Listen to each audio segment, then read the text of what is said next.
इतश्च प्रतिक्षेत्रम पुरुष वेद इत्याह, इस कारण से भी प्रतिक्षेत्रम पुरुष वेद, प्रत्येक शरीर को लेकर के पुरुष का भेद होता है। क्या कारण है? आयुगपत प्रवृत्तेश्च, दूसरा तो क्या है? आयुगपत प्रवृत्तेश्च। प्रवृत्ति ही प्रयत्न लक्षणा, प्रवृत्ति प्रयत्न रूपा है, और प्रयत्न रूपा प्रवृत्ति जड़ का स्वभाव है, चेतन का है नहीं। ये तो प्रकृति में होती है, पुरुष में तो है नहीं। अरे बात सही है। यद्यपि अंतःकरणवर्तिनी प्रवृत्ति कहाँ है? अंतःकरण में होने वाली चीज है। तथापि पुरुष उपचर्यते, फिर भी पुरुष उसका औपचारिक प्रयोग कथन कर दिया जाता है। पुरुष ही प्रवृत्त हो रहा है, व्यवहार हो जाता है। प्रवृत्ति प्रयत्न कहाँ है? अंतःकरण का धर्म है वो, यद्यपि फिर भी व्यवहार क्या हो गया? पुरुष में। यही तादात्म्य कारण सनादिकालीन जो अध्यास है वेदांत भाषा में, और उनकी भाषा में अविवेक ख्याति। विवेक नहीं हुआ है ना, विवेक हो जाएगा, प्रकृति पुरुष का पार्थक्य तक निश्चय हो जाए। सत्व पुरुष अन्यथा ख्याति, ये तो बोलते हैं लोग शब्दावली, सत्व पुरुष की अन्यथा ख्याति हो जाए तो मुक्ति हो जाएगी। और सत्व पुरुष की अन्यता, अन्यता माने अन्यत्व भेद का ख्याति ज्ञान न होने से ही क्या हो रहा है? पुरुष में प्रवृत्ति का आरोप हो गया है। तथा च तस्मिन् एकत्र शरीर है प्रयतमान है। यदि सभी शरीरों में एक ही आत्मा है, एक शरीर में प्रयत्न में एक पुरुष ने कर दिया तो सएव सर्व शरीरेषु, वो प्रयत्न सभी शरीर में लागू हो जाएगा। तो एक सर्वत्र प्रयतेत, सर्वत्र समान प्रयत्न लगेगा। एक आदमी सो जाए सारी दुनिया सो जाना चाहिए।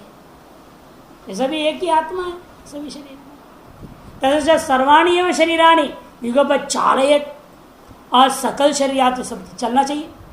एक आदमी चला सारे के सारे दक्षिण की ओर चल जाए, वो दक्षिण जा रहा है सब दक्षिण जाए, ऐसे हो जाएगा। एक आदमी उत्तर की ओर चल गया बद्रीनाथ, तो सब बद्रीनाथ पहुंच जाए, चल जाए। ऐसा होता नहीं। नानात्व तो नायन दोष, और नाना पुरुष नाना आत्मा, अनेक आत्मा मानने पर यह दोष नहीं आता। हर शरीर का आत्मा अलग अलग है, हर आत्मा अपना अलग अलग प्रयत्न करता है, अलग अलग विचार करता है, अलग अलग सोचता है, समझता है, अपने अपने हिसाब से चलता है। इसे युगपत प्रवृत्ति देखने को नहीं मिलता। अतः मानना पड़ेगा हर एक शरीर में अलग अलग पुरुष है, अनेक पुरुष है, सिद्ध हो गया। इतश्च पुरुष भेद इत्याह, इसलिए भी पुरुष भेद आपको मानना पड़ेगा। क्या? त्रिगुण विपर्याचैव, तीनों गुणों से विपरीत धर्म वाला होने से भी आपको मानना पड़ेगा। एवकारो भिन्न क्रम, चैव करके जो एवकार है सिद्धम के बाद, सिद्धम इत्यस्य अनंतरम द्रष्टव्य, सिद्धम एव ना सिद्धम, ऐसा अर्थ। एव को कहाँ ले जाना? सिद्धम के बाद, सिद्धम एव ऐसा अन्वय करना। सिद्धम एव का मतलब अर्थात पुरुषगत अनेकत्व सिद्धम एव, ना सिद्धम, पुरुष में अनेकत्व असिद्ध नहीं है, ये इसका। त्रयो गुणा इति त्रिगुण्यम, त्रयो गुणा इति त्रिगुण्यम, तस्य विपर्य मन अन्यथा तुम, ठीक उसका विपरीत यह पुरुष होता है। केचित खलो सत्वनिकाय सत्वबहुला यथा ऊर्ध्वस्रोतसः, केचित रजोबहुला यथा मनुष्याः, केचित तमोबहुला यथा तिर्यज्ञोनयः। देखिए तीन गुणों का स्वभाव क्या है? तीन गुणों के स्वभाव के अनुसार सत्वगुण वाले कौन होते हैं? देवता लोग, योगी लोग, ज्ञानी लोग, ये सब क्या है? सत्वगुण बहुला। सत्वनिकाया, उनके सात्विक शरीर होता है, सात्विक अंतकरण होता है। ऐसे कौन है? यथा ऊर्ध्व स्रोत, ऊर्ध्व स्रोत वाले देवता हुआ, योगी हुआ, ज्ञानी हुआ। केचित रजो बहुला, और कुछ लोग रजोगुण बहुल वाले हैं। यथा मनुष्य, ये मनुष्य क्या है? ज्यादातर रजगुण प्रदान ही हुआ करते, इसलिए इनको चाहे किसी भी अवस्था पहुंच जाए प्रवृत्ति में ही आनंद आता है। ध्यान में आनंद नहीं आता, ध्यान में बैठो, एकांत में बैठो, मजा नहीं आता। कहने के लिए हमको ध्यान में बहुत अच्छा लगता है, ध्यान में बैठता हूँ लोग बोलते हैं, लेकिन केवल बाहरी है, दिखावटी रहता है। आपके सामने जा गंगा जी के अंदर बैठ जाएंगे, 4 घंटा बैठ के दिखा देंगे, और फिर जब इधर भाग लो उधर भाग, दिन भर भागते रहते हैं। ध्यान का नतीजा ही है। ऐसे देखा गया बहुत लोग इसे घंटे भर ध्यान नहीं करेंगे, 23 घंटा प्रवृत्ति में, तो फर्क क्या पड़ा? 1 घंटे के ध्यान का क्या फायदा है? यदि शुरू में हम लोग कहते इसलिए आपका 5 मिनट भी ध्यान होने लग जाए, धीरे मन में सबसे पहले ये शांति हो जाती है। 5 मिनट भी ध्यान, सारा उथल पुथल मन में जो चलता है वह ठंडा हो जाता है। और धीरे धीरे जैसे शांत होने लगता है आपको ध्यान में आनंद आने लगता है। ध्यान कितना बड़ा फल मिला है। जिस शांति की खोज में हम दौड़ते रहे, तो 5 मिनट का ध्यान से मिलने लगा है थोड़ा बहुत, वो झलक जो है ना शांति का, वो आपको ध्यान को बढ़ाता है। और जैसे ध्यान बढ़ते जाता है, शांति बढ़ते जाती है, और अपने आप प्रवृत्ति खत्म होती जाती, निवृत्ति होती है। और अभी तो प्रवृत्ति में रुचि का मतलब ध्यान हुआ ही नहीं। इसे दौड़ते रहते लोग, क्योंकि दौड़ने का कारण ही ये होता है, उनका अभी वास्तव में ध्यान का आनंद नहीं आया। अरे या तो पूर्ण ज्ञानी मान लो उनको, कहानी कहता पूर्ण ब्रह्म ज्ञानी है, प्रारब्ध कर्म वजह से उनकी प्रवृत्ति हो रही है, क्या तो मान दो में एक होगा।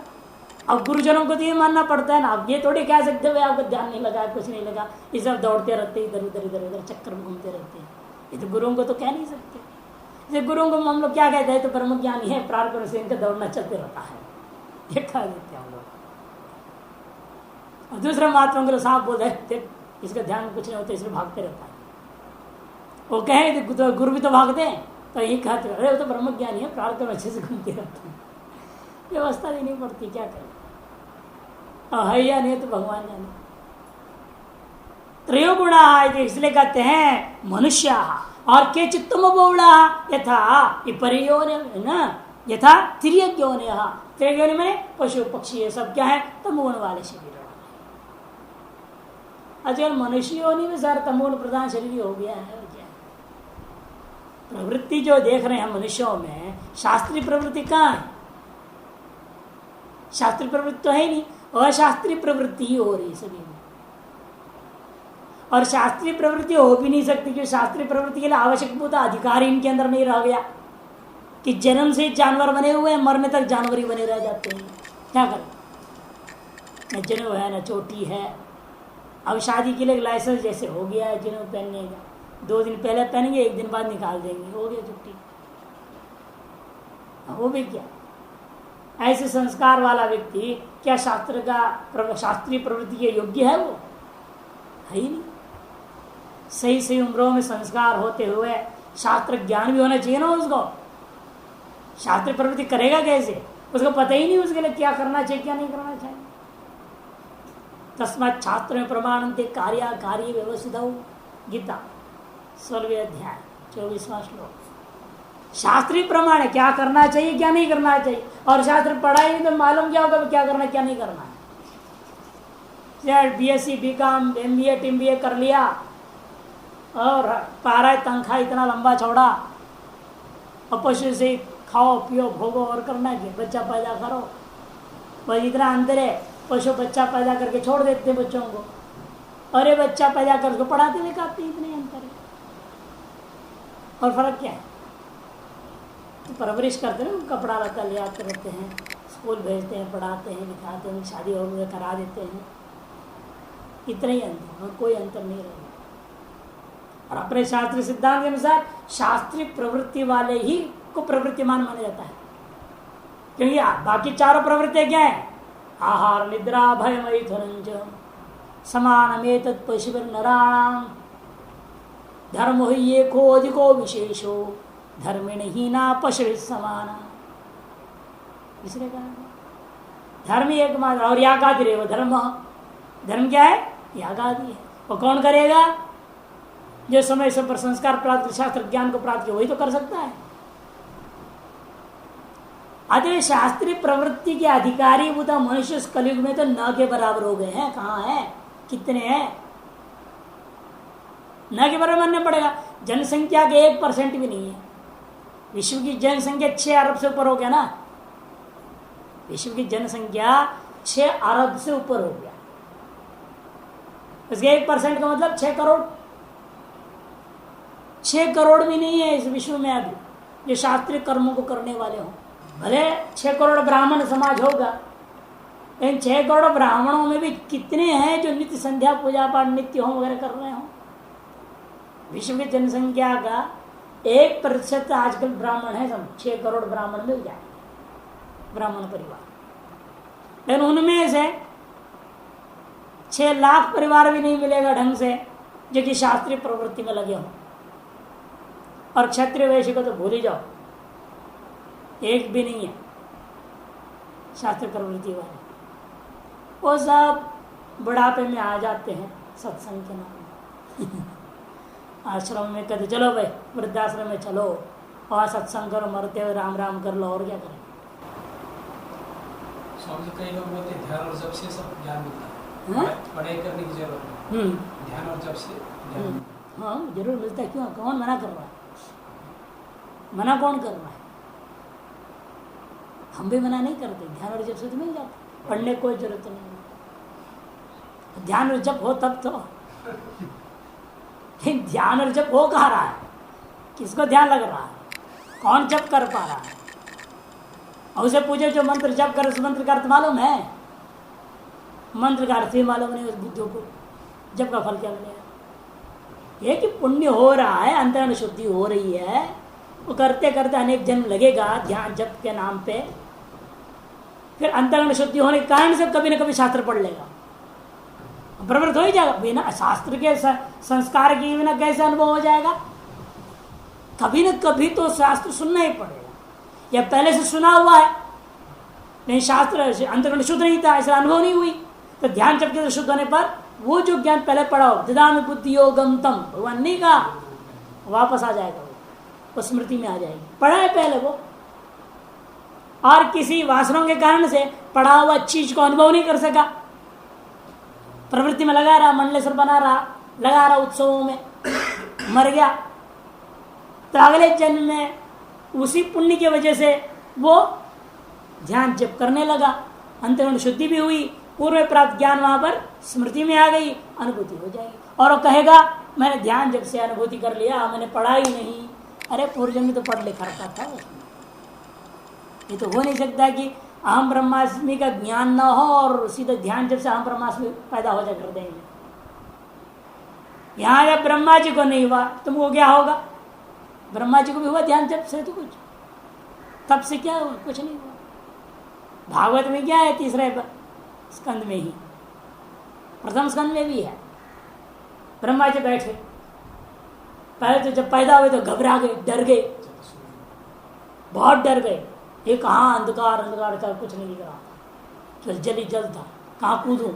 तैरना भी नहीं आता ब्रह्मा को, कूदे तो मर जाएगा डूब कर। कौन सिखाए तैरना? परेशान था वो, आंख बंद कर ले डर के मारे। तब वो थप थप थप थप जो जल कर रहा था, उससे उसका अंदर संस्कार जगी, तप करो, तपसा जिज्ञासस्व, तैत्तिरीय उपनिषद को याद आई उसको। वो याद क्यों आई? पिछले कल्प में ब्रह्मा पद पाने के लिए उसने जो तपस्या करा था, पढ़ा लिखा था, वह सब संस्कार जग गया। तो तप किया, ध्यान किया, तो भगवान अंदर प्रकट हुए हृदय में। जो श्लोक भागवत दिए कि नहीं दिए? लेकिन ऐसे कैसे हो गया? और आज तुमको हो जाए केवल ध्यान जप से? ये तो ध्यान होता ही नहीं है। यदि होता भी है तो पूर्व जन्म का तो विज्ञान का संस्कार होगा, या तो इस जन्म संस्कार ना भी हो, ध्यान और जप के कारण से तो अंतरण इतना शुद्ध हो गया, अंदर हृदय में भगवान प्रकट हो जाएंगे और उपदेश दे देंगे हम ब्रह्मास्मि।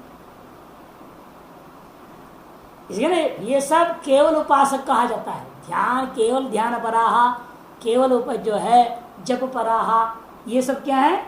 उपासक कोटि में लिया गया। ये उपासक क्या करेंगे? मर करके ब्रह्मलोक में जाएंगे, और ब्रह्मलोक में ब्रह्मा जी को उपदेश पा करके ब्रह्मज्ञानी बनकर ही मुक्त होंगे। शास्त्रीय व्यवस्था ये है। या तो पूर्वजन्म में पढ़ा है, वो स्मृति आकर होगी और स्मृति वजह से वो मुक्त हो जाएगा। यदि पढ़ा नहीं है, केवल ध्यान जप करते अंतःकरण शुद्ध हुआ है, उसको ज्ञान यहाँ नहीं होगा, मर के ब्रह्मलोक चला जाएगा, और ब्रह्मलोक में उसको ब्रह्मा जी के उपदेश से मुक्ति होगी। ये शास्त्र से कहा। यहीं पर उसको ज्ञान हो जाए केवल ध्यान जप से, और पूर्व में पढ़ा लिखा ना हो और अभी पढ़ा लिखा नहीं है, केवल ध्यान जप से ही अनेक जन्मों से चला आ रहा है, तो उसको कभी यहाँ ज्ञान नहीं हो सकता। शास्त्रीय सिद्धांत है, व्यवस्था है। स्वयं ईदृश ही त्रैगुण्य विपर्य अन्यथा भाव, जो इस प्रकार का त्रैगुण्य का विपर्य मान अन्यथा भाव है, तेषु सत्व निकायेषु न भवे, उन सत्व निकायों में देखने को नहीं मिलना चाहिए।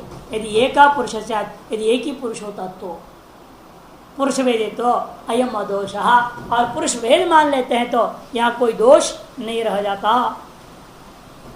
जैसा जैसा जीवात्मा अनेक है, पुरुष अनेक है, आत्मा अनेक है, हर आत्मा का अपना अलग अलग कर्म है, कर्मानुसार कोई सात्विक शरीर को पा रहा है, कोई राजसिक शरीर को पा रहा है, कोई तामसिक शरीर को प्राप्त कर लेता है।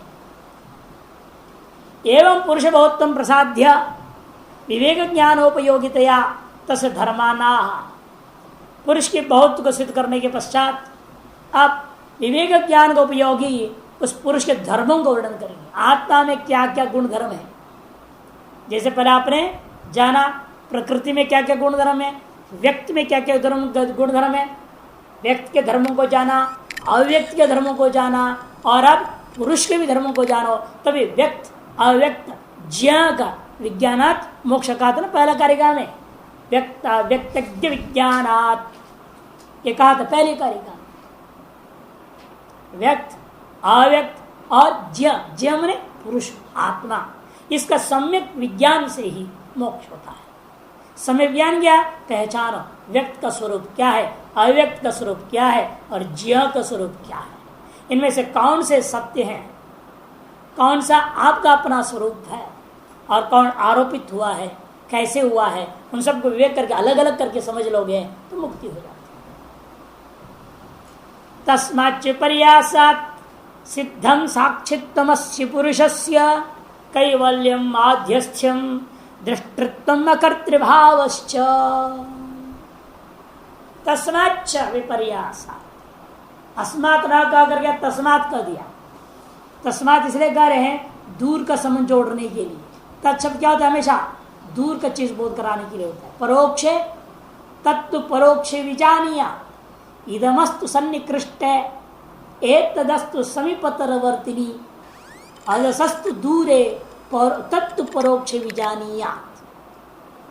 नियम है व्याकरण में श्लोक आता है ना, इदम शब्द नजदीक के लिए होता है, एतच्च येष आत्मा अत्यंत समीपतरवर्तिनी, असौ ओ सूर्य दिख रहा है दूर में, उसमें जो आत्मा है, तत् जो दिखता नहीं दूराधिदूर है, परोक्ष उसके लिए तत्व नियम।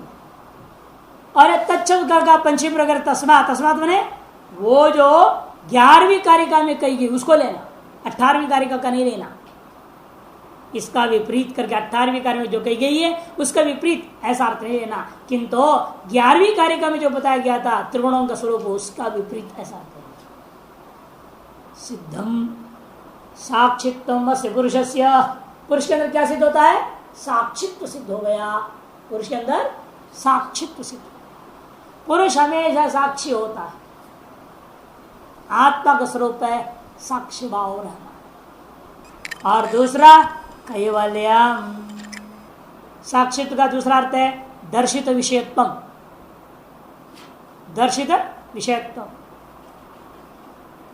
कैवल्य अकेला रहता है, किससे वास्तव में इसका कोई संबंध हुआ ही नहीं, केवल है, केवल से भाव कैवल्यम, वह केवल रहता है, अकेला होता है, वह कभी दूसरे से मिश्रित नहीं होता। और जो मिश्रण दिख रहा है प्रकृति और पुरुष का, ये अनादिकालीन भ्रांति अविवेक ख्याति के कारण से हो रहा है। वाकई में पुरुष और प्रकृति का भी संबंध हो ही नहीं सकता, अत्यंत विरुद्ध दो स्वभाव वालों का संबंध कभी होता नहीं। अत्यंत विरुद्ध स्वभाव वाले दो वस्तुओं का कभी संबंध नहीं होता।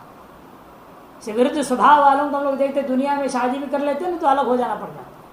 विरुद्ध स्वभाव वाला ना वो रह नहीं सकती साथ, वो किंचित स्वभाव में तालमेल बैठता है, 19-20 का फर्क वो चलता है गाड़ी पे, वो लड़ाई झगड़ा होते हैं तो भी दोनों जिंदगी भर वो काट लेते हैं। कि कुछ स्वभाव मिलते हैं, कुछ स्वभाव मिलते हैं, भाई भाई भी देख लो, कुछ को स्वभाव मिलता है तो साथ में रह जाते हैं, और जिनके स्वभाव नहीं मिलता है महाभारत जैसे हो जाता है, 5 पांडव जंगल में और 101 भाई यहाँ पर, 101 जैसे थे ना, सब शैतान थे, सब बदमाश, वो एक जैसे थे, सब सदृश थे धर्म, तो वो साथ में थे। और वो 5 साल एक जैसे थे, वो साथ में रह गए, और ये परस्पर विरुद्ध थे, दोनों अलग रह गए। विरुद्ध स्वभाव वालों का कभी एक साथ जीना संभव नहीं, अत्यंत विरुद्ध स्वभाव। इसलिए हम साधुओं के साथ और आश्रमों में कोई रह नहीं पाते। क्यों नहीं रहने पाता? इसको रहस्य यही है। जैसे हमारे पास ही लोग आते, और उनके पास रहेंगे 10 साल रहेंगे, 20 साल रहेंगे, सोच के आते रह नहीं पाते। क्यों? स्वभाव बनती नहीं। हम लोग जैसे साधना, स्वाध्याय और साधना को ही महत्व देते हैं, अन्य चीजों को महत्व नहीं देते हैं। हम कभी नहीं देखते हैं कि आप कितना बजे उठ रहे हैं, कितने बार पेशाब करते, कितने बार शौच जा रहे हैं, क्या खा रहे हैं, कभी हम देखते हैं? खा रहे नहीं खा रहे, मरेगा मरेगा, हमारे क्या जा रहा है, जो पूछते हैं। हम कभी नहीं पूछते क्या खाते हैं। हम जाते हैं, हमको टाइम पे खिला दो, हम क्या खिलाते भी नहीं देखता, खिला दिया, कुछ खिला दिया, खा लिया, खा लिया। ये नहीं कहता मेरे को ये खिलाओ, ऐसे बनाओ, वो खिलाओ, कभी नहीं। पूछो, ये लोग बनाते हैं, कभी नहीं कहता ये बना के खिलाना। और तुम क्या खाते हो भी नहीं देखता। तुम क्या पराठे बना के खा रहे हो, क्या केवल रोज आलू खाओ, बुखार खाओ, कुछ खाओ, हम नहीं जानते। क्या मिर्च खाओ, जो खाओ, हम कभी नहीं मना करते, हम कहीं पूछते भी नहीं। अपने स्वभाव, अभी स्वभाव से तारतम्य बैठता नहीं। बहुत लोग रहते हैं, ये कैसा महात्मा, हमें प्यार से बात ही नहीं करते, पूछते भी नहीं है, प्यार से तो बात बोलते नहीं है। अरे प्यार के भूखे होके तुम यहाँ क्यों आए भैया? तो प्यार के भूख तो घर में जाओ, शादी कर ले, पत्नी प्यार दे देगी, बच्चे प्यार देंगे, माँ बाप प्यार देंगे, भाई बहन प्यार देंगे, वहीं रहो, यहाँ क्यों आए? बड़ा विचित्र है या नहीं? हमारे स्वभाव से तालमेल इतना आसानी से किसी का बैठ नहीं पाता कि विचित्र टाइप के साधक न पूछते हैं न कुछ नहीं। एक बार एक महात्मा था, बड़ा सेवा करता था, वो बीमार हो गया। जब बीमार हुआ, ठीक है बीमार हो गया, मैं अपने भोजन बनाता था, वो 2 ही थे, वो तो बीमार हो गया, मैं अपने भोजन बनाया, अपने खा लिया। और उसको पूछा, वो कहते मैं नहीं खाऊंगा। ठीक भाई, ब्रेड खाएगा, दूध पिए, क्या खाएगा? मैं ब्रेड दूध लूँगा, दूध और ब्रेड ला के दे दिया, छुट्टी। दवाई कहाँ से ले रहा है? पूछा नहीं, लिया कि नहीं लिया, पूछा नहीं।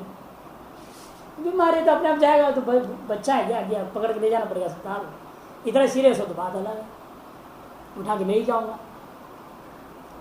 अब वो बहुत 15-20 दिन बाद बोलने लगा, अरे कैसे विचित्र महात्मा ये, हम बीमार थे, कभी न पूछा पानी, कभी इसने कुछ नहीं पूछा है। आया एक बार पूछ लिया क्या खाओगे, ब्रेड दूध, बोले तो रोज ब्रेड दूध, शाम सुबह शाम ब्रेड दूध दे देता था, बस कुछ नहीं देखना पूछना। कहाँ से दवाई लिया, नहीं लिया, कोई दवाई चाहिए क्या, ला के दूँ क्या, कभी पूछा भी नहीं। अपने पर स्वभाव है, क्या करें। और फिर वो उसमें जैसे स्वस्थ हो गया, वो छोड़ के भाग गया, कहते इनके साथ रहना नहीं है, ये तो मर जाएंगे तो भी नहीं पूछेगा। ऐसे बोल रहा था, मरेगा ना हम तो भी आके पूछने वाला नहीं है। मरने के बाद कैसा बात है? मरने के बाद उनको क्या है, अब आ गए क्या नहीं आ गए, उसे मतलब नहीं, मरते वक्त पूछना चाहिए ना कम से कम। बात नहीं, ये तो पूछेगा भी नहीं, मरते वक्त भी आएगा नहीं, देखेगा नहीं, मर रहा है, बड़ा मुश्किल होता है। साधुओं को समझना कठिन है। साधु अपने मस्ती में रहता है, उसको क्या लेन देन है शरीर से, अपने खुद के शरीर से लेन देन नहीं, तो दूसरे के शरीर से क्या लेन देन करेगा वो। इस बात को समझ नहीं सकते हैं कि सब के अंदर अपेक्षाएं रहती है। नहीं कर, कल बोल रहा था ना, अपेक्षाएं। स्वामी जी मेरे को ऐसे बात करना चाहिए, मेरे से ऐसे बोलना चाहिए, मैं ऐसे व्यवहार करना चाहिए, अपेक्षाएं रहती है। वो अपेक्षा पूरी नहीं होती तो कहते बेकार महात्मा, छोड़ो भाई चलो। हर जगह समस्या है। अधिकारी लोग हों, चाहे महंत हो, चाहे मंडलेश्वर हो, चाहे कोई, सब में आपस में अपेक्षाएं रहती है। तभी है जब तक वो इंटरेक्शन चल रहा है, ठीक है। अब एक दिन इंटरेक्शन में फ्रिक्शन हो जाता है तो कट हो जाते हैं, ये नहीं, कब तक चलेगा।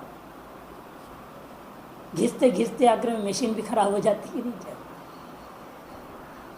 इसलिए अब बहुत कठिन काम, महात्मा को समझना ही कठिन है, महात्मा का संग जीना कठिन हो जाता है। इसलिए समझ नहीं पाओ तो जी नहीं पाओगे। इसलिए आश्रम में महात्मा कभी ज़्यादा नहीं रहता। हॉपर्स, हमारे गुरुजी बोलते थे क्या है, हॉपर्स। हॉपर्स हॉपर्स माने मेढक जैसे कूद कूद के, आज जैसे आसना कल कूद गए, दूसरे आसन, दूसरे से तीसरे, तीसरे से चौथे में, कहीं नहीं पटरी खाई, कहीं चल रहा है, चल रहा है, भाग जाना ठीक है। लेकिन भागने से भी तो अंत नहीं है ना इसका भी, ये विवेक क्यों नहीं जग रहा? अपने अहंकार और अपनी अपेक्षाओं को त्यागे बिना साधु क्या है? भागने का कारण क्या है? अहंकार और अपेक्षा, यही तो है ना। अपनी अहंकार की पुष्टि नहीं हो रही है, अपनी अपेक्षाएं पूरी नहीं हो रही है, तो आदमी भागता है। फिर साधु क्या रहा वो? जो अहंकार पर नियंत्रण नहीं कर सका, अपेक्षाओं को त्याग नहीं कर सका, त्यागा क्या उसने? घर को त्यागने से कोई त्याग हुआ? यही तो साधना है सबसे बड़ा, इच्छाओं को त्यागना। और क्या साधना करना है? ना पकड़ के बैठ गया, ध्यान कर रहे बैठ के गंगा किनारे, कोई साधना है? और अंदर से इच्छा है दुनिया भर की बैठी हुई है। इच्छा तो बड़े होने इसमें गलत। और गलत है? इच्छा बड़े होना भी गलत। हाँ, सारी इच्छाएं का एक ही मोक्ष की इच्छा, जो सारी इच्छाएं बेकार है। मोक्ष के लिए ज्ञान तो चाहिए। हाँ ज्ञान सीखने के लिए हाँ, ज्ञान की इच्छा करो, मोक्ष की इच्छा ही है वो, ज्ञान की इच्छा ज्ञान वो खराब थोड़ी है। इन ज्ञान की इच्छा हो जिसको, भागेगा थोड़ी, फिर कंप्लेंट करेगा किसी बात की? कभी कंप्लेंट नहीं कर सकते, किसी के भी खिलाफ कंप्लेंट नहीं रहा है, भागेगा भी नहीं वो, नहीं भागेगा, क्योंकि ज्ञान एकांत में मिलेगा क्या? मतलब इसका मतलब क्या? विक्षेप क्यों हुई? अहंकार के टकराव, अपेक्षाओं की पूर्ति ना होना। दूसरे की अपेक्षाओं की पूर्ति भी हो रही है ना, दूसरे लोग अपेक्षा रख रहे हैं, उसकी पूर्ति नहीं हो रही। हाँ। और उसको बार बार चोट दे रहे हैं, उठाया उसको बोला और चल दिया। नहीं, इसमें नहीं, इसमें सहनशीलता के अभाव हो गया ना। फिर कश्चित धीर रहा, बाबा ने बोला है ना, जहाँ विक्षेप हो, जहाँ ऐसी बात हो, तो आगे बुरा चल देना चाहिए। रोज रोज उसमें कौन, वो है वो उस साधक की अलग बात है। जब तक ज्ञानार्जन नहीं हुआ, ज्ञानार्जन करने के लिए सभी विक्षेपों को भी सहन करना पड़ता है। ज्ञानार्जन करने के बाद की अवस्था की बात वो कह रहे हैं। आप उस ज्ञान की अनुभूति करने के लिए आपको एकांत में बैठना है। जहाँ विक्षेप में, वहां पर उसका चिंतन नहीं हो सकती ना, विक्षेप में निध्यासन नहीं हो सकता।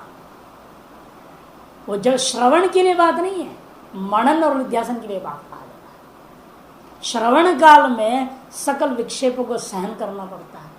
लेकिन सब विक्षेपों को सहन करेगा तो उसका श्रवण में ढसे नहीं हो जाएगा, तभी होता है।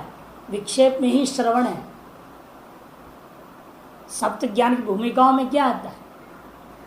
पहला शुभेच्छा होगी, शुभेच्छा काल में विक्षेप होगा। आपकी इच्छा हुई मैं ज्ञान प्राप्त करूं, उस समय में ही विक्षेप तो आएंगे ही। स्वयं भगवान आपकी ज्ञान प्राप्ति में विघ्न डालेंगे, देवता लोग विघ्न डालेंगे, ये प्रमाण है शास्त्रों। और विघ्न ही तो विक्षेप है, और है क्या? और उससे हम भाग गए तो ज्ञान ही नहीं मिलेगा। तो श्रवण ही नहीं हुआ तो मनन निधिसन क्या करोगे बाहर जाके? इसीलिए गदे ज्ञान के श्रवण के लिए कश्चित धीरा कहा गया है, मनन और निध्यासन के लिए नहीं। कि समय श्रवण हो जाए तो मन निध्यासन तो हो ही जाए, कहीं भी बैठ जाओ जा करके हो जाएगा, कोई विक्षेप नहीं, जाओ जंगल सीधे। लेकिन सम्यक श्रवण काल में ही आप 4 का 7 में रहना पड़ जाता है। गुरुकुल में, गुरु जी के आचार्य के आश्रय में, किसी आश्रम में रहना पड़ जाता है, तो उस समय सारे विक्षेप आएंगे। और कब आएंगे? मन और निध्यासन में विक्षेप तो आना नहीं है। सारा विक्षेप, सारी परीक्षाएं होती है श्रवण में। इसलिए बहुवी श्रवणतो भी न विदु, सुनते हुए भी लोगों को प्राप्त नहीं हो पाता है। क्यों? कारण ये कि वो सुन ही नहीं पा रहे हैं, विक्षेप से भागते रहते हैं। सुनेंगे कैसे? जितने आप गुरुओं को बदलेंगे, आचार्यों को बदलेंगे, उतनी शैली बदलती है, उतनी संस्कार बदलते हैं। हर आचार्य का अपना एक संस्कार है, बोलने की एक शैली होता है, उसका असर होता है आपके ऊपर। अब जितने बदलोगे उतने संस्कार खिचड़ी पकेगा। शास्त्र ज्ञान कोशिश होना चाहिए एक ही आचार्य से प्राप्त कर सके। और जिस विषय को आप लेंगे उस विषय का संबंध में कम से कम एक आचार्य रखो। विषयांतर के लिए दूसरे आचार्य को भले पकड़ो। व्याकरण पढ़ना चाहिए, किसी व्याकरण पढ़ लिया, अरे सांख्य दूसरे से पढ़ो, वेदांत तीसरे से पढ़ो, उस विषय के संस्कार उस एक से प्राप्त करने की कोशिश करनी चाहिए। श्रवण सम्यक हो जाए उसके बाद विक्षेप को सहन करने की कोई जरूरत नहीं है। उसके बाद सच्चाई तो यह है उसका विक्षेप उस पर असर ही नहीं करता। इसने श्रवण कर लिया सम्यक ना, ये पंचदशी में आ रहा है ना बात, जिसके दिमाग में जगत मिथ्यात्व आरूढ़ हो गया श्रवण से, मिथ्या हो ही गया है तो विक्षेप तो मिथ्या हो जाएगा उसके लिए। कौन सा विक्षेप उसको क्या नचा देगा? विक्षेप देने वाले भाग जाएंगे आपसे, विक्षेप देने वाले भाग जाएंगे, आप वहीं कुटस्थ बने रह जाएंगे। कारण अपने अंदर कमजोरी है, इसे विक्षेप देने वाले असुर बलवान हो जाते। दैवी शक्ति को आप बढ़ाइए, अपनी कुटस्थता में रहिए, जगन मिथ्यात्व चिंतन करते रहिए। आपकी अपनी जो ज्ञान का प्रभाव ऐसा होगा, अज्ञानी टिक नहीं सकता। दृष्टांत उपनिषद में क्या दिया? 100 मिट्टी का ढेले एक पत्थर पर चोट मार दोगे, क्या पत्थर टूटेगा? वो पूरे 100 मिट्टी का ढेले चूर्ण हो जाएंगे, ये पत्थर वैसे का वैसे रह जाएगा। 1000 लोग आ जाए विक्षेप देने के लिए, वो चकनाचूर खुद हो जाएंगे, आपको कुछ नहीं आ सकता। और यदि आपके संस्कार, आपके प्रारब्ध में आपका ध्यान भजन अन्यत्र होना ही है, विक्षेप के कारण से हम नहीं जाएंगे, स्वयं भगवान आपकी व्यवस्था ऐसे कर देंगे। आदमी विक्षेप के कारण से भागेगा नहीं, व्यवस्था प्राप्त हो जाती है। ऐसे व्यवस्था प्राप्त होगी, आपको लगे यहां से ज्यादा वहां मेरा ध्यान अच्छा होगा, चिंतन होगा, तो इस व्यवस्था प्राप्त हुआ, इससे उत्कृष्ट स्थल की प्राप्ति हुई, वहां चलेगा। विक्षेप के कारण से नहीं जा रहा है वो, उसके साधना स्थल प्राप्त करने के साथ उत्कृष्ट अन्यत्र प्राप्त है तो वहां चला जाता है। इन विक्षेप के कारण से भागेगा जो, वो कभी साधक हो नहीं सकता, ये कठिन है। गुरुणापि दुखे न विचार, गीता जी में कहते, इसीलिए भयंकर से भयंकर दुख आज तो विचलित नहीं होता। जो विचलित होता है इसका विज्ञान परिपक्व नहीं हो रहा, श्रवण परिपक्व नहीं होता, जगत के मिथ्यात्व का निश्चय अभी परिपक्व नहीं होता। ये क्या